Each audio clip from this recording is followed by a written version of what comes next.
Bonjour à tous. Dans cette vidéo, je souhaite partager et transmettre des idées par rapport à cette période de crise en France et par rapport à la problématique du climat.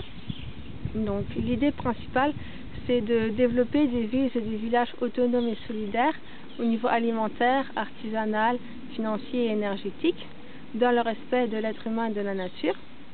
Donc, cela s'inspire du mouvement Ville en Transition qui a été créé par Rob Hopkins. Plusieurs communes dans le monde sont déjà inscrites dans ce mouvement, notamment en France avec l'exemple du village alsacien d'Ungersheim. N'attendons pas les décisions des politiciens pour agir. Tout citoyen peut agir et ensemble on peut mettre en place des solutions. Concernant les gilets jaunes, manifester pour faire bouger les choses c'est bien, mais le souci c'est que rien n'est fait. Manifester ça ne suffit pas, il faut aussi agir et concrétiser. Donc, pour en revenir aux communes solidaires et autonomes, on pourrait essayer de viser l'autosuffisance alimentaire locale, saine et respectueuse de l'environnement et de l'être humain. Donc, pas de pesticides, pas d'engrais chimiques.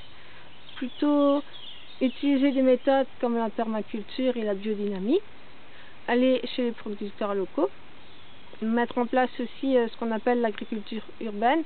Donc, cultiver ensemble des fruits et des légumes sur un terrain en collaboration avec un paysan ou un maraîcher ou sur une parcelle mise à disposition par la commune par exemple.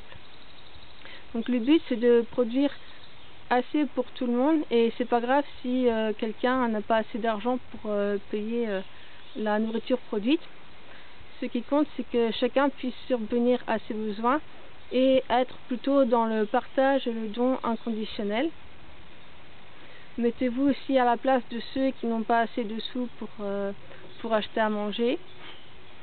Voilà. Je pense aussi qu'on a suffisamment autour de nous.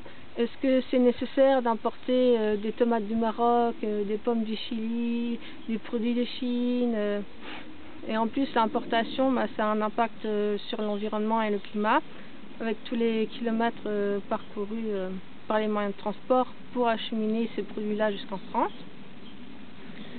Et la délocalisation, c'est aussi une cause du chômage.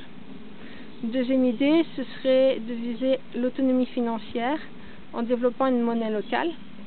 Donc c'est une monnaie qui circule sur un territoire donné, qui ne présente pas de taux d'intérêt, qui est convertissable en euros et inversement.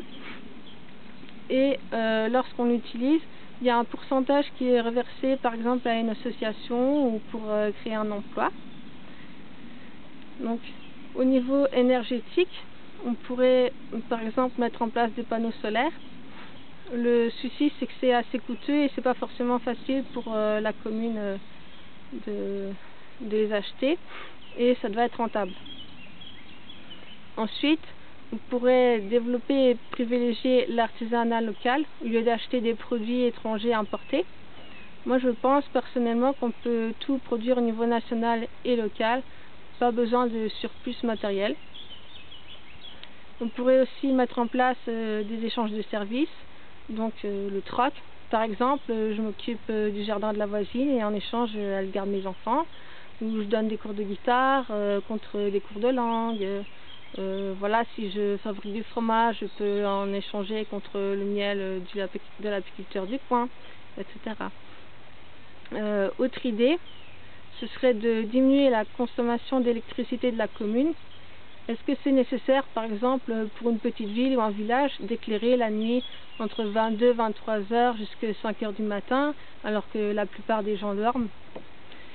Est-ce utile d'éclairer en été, de laisser les vitrines et les enseignes allumées, les monuments et certains sites naturels illuminés la nuit? On réfléchira à ça aussi.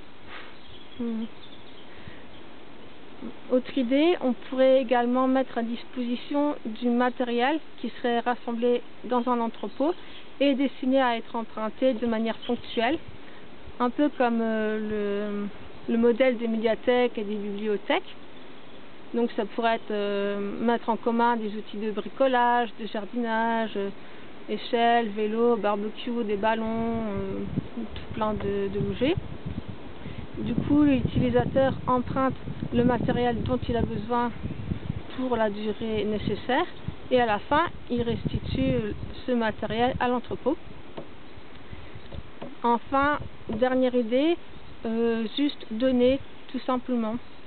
Par exemple, les divers objets qui sont encore en bon état et qu'on n'utilise plus, on peut les donner à quelqu'un, on peut les donner à Emmaüs, ou alors si on a un potager et puis qu'on a trop de légumes, on peut en donner aussi à notre entourage, à notre voisinage. Voilà, donc toutes ces idées, si elles vous inspirent, je vous invite à les faire partager, à vous réunir dans votre commune pour en discuter ensemble, si vous souhaitez les mises en place.